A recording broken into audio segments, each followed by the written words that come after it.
Welcome to Introduction to Chemistry. I'm Marianne Teague, your instructor, or at least my voice, and I thought it might be helpful to show you around the course a little bit to help introduce you to some important features and make sure you know where everything is as we get started.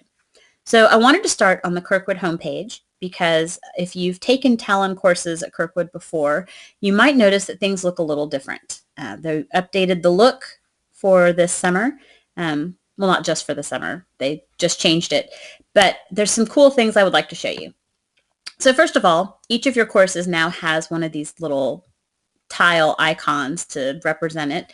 So that's kind of neat.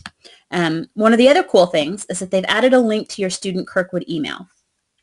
So you all have a Kirkwood email account, even if this is your first semester or your only semester at Kirkwood. And if you send email from Talon, it automatically gets sent to your student email account. And that's the same for me. So if you send me email through Talon and I reply to that email, you will get the reply in your Kirkwood email account. So if you are missing replies from me, or anybody for that matter, check your email because that's where all of that information is.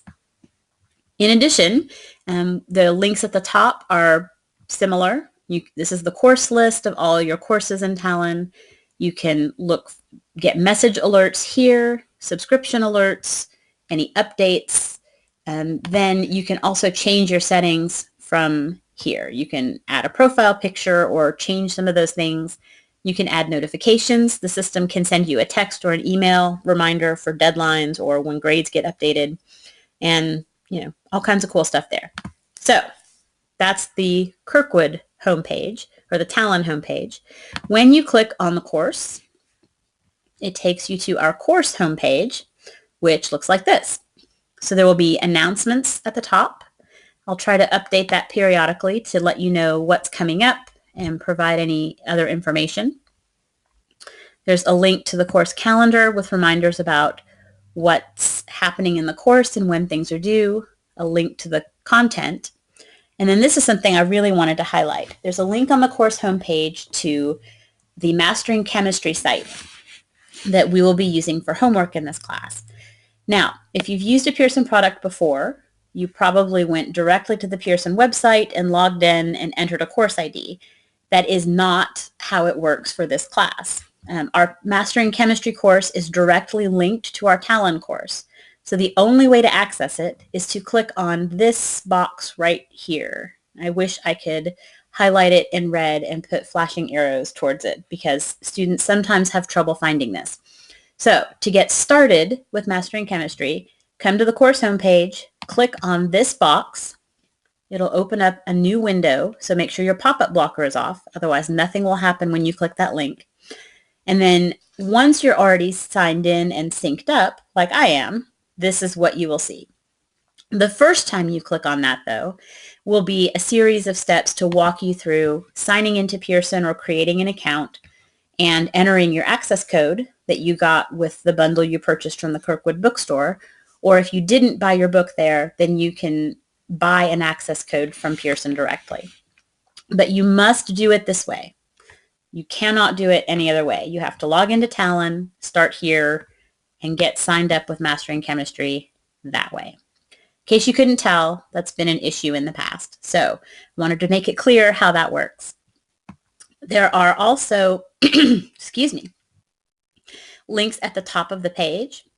Student tools is a list of helpful resources, tutoring. There is tutoring available for Introduction to Chemistry.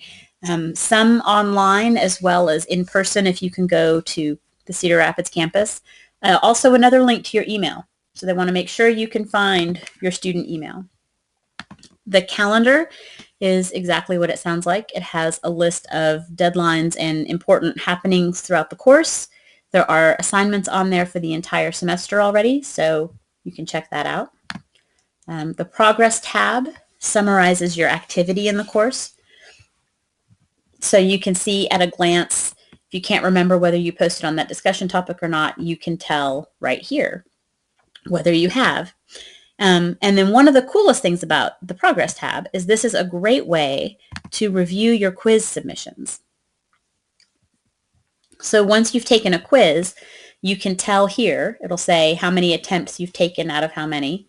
I just did this as an example and did it quickly, so I didn't do very well. But if you click on details and then attempt, it will open up your quiz submission. So you can see the questions, you can see what answer you chose, what the correct answer was, how many points you got, and you can even view feedback about the question. So that's important to know how to do that. Here is a link to grades. It's just a summary of your grades in the class. The class hasn't started yet, so my fake student has no grades, but there you go. And then probably most importantly is the course content. So you can probably would want to start with the syllabus folder, links to the syllabus, extra study help, the list of the attendance, what you need to do to be marked as attending the course. Also a link to my office hour. Twice a week I'll be in this chat room. So if you, at a specific time, so not just randomly. So if you want to come ask me questions in real time, I will be hanging out in that chat room there. And then each week the course is separated up into the weeks of the class for the summer. And each week has this kind of a format. So there will be content that's been broken up into modules. And then there will also be discussions, homework assignments, and quizzes that are due every week. And assignments, as you can see, are due on Sunday nights. With the exception of exams. Exams are due on Wednesdays, but we'll get to that later. So any given module has a reading assignment, which is important to pay attention to because we do not read every section of every chapter. So if you want to know what's most important, what to focus your attention on, then pay attention to these reading assignments because, well, yeah, it's important. So that's what section of what to read in the textbook. These learning objectives tell you exactly what I expect you to be able to do after reading that. And then I try to provide some additional information. Sometimes it's comments from me. I also will post links to YouTube videos in this section. And then I also give you some recommended end of chapter problems that are connected to those learning objectives. Each module also has a study guide that is listed with it. The study guides are optional. It's essentially a fill-in-the-blank outline, so you can fill it out as you read. If you don't have any problems reading chemistry textbooks, then you probably don't need this, or it might not be that helpful.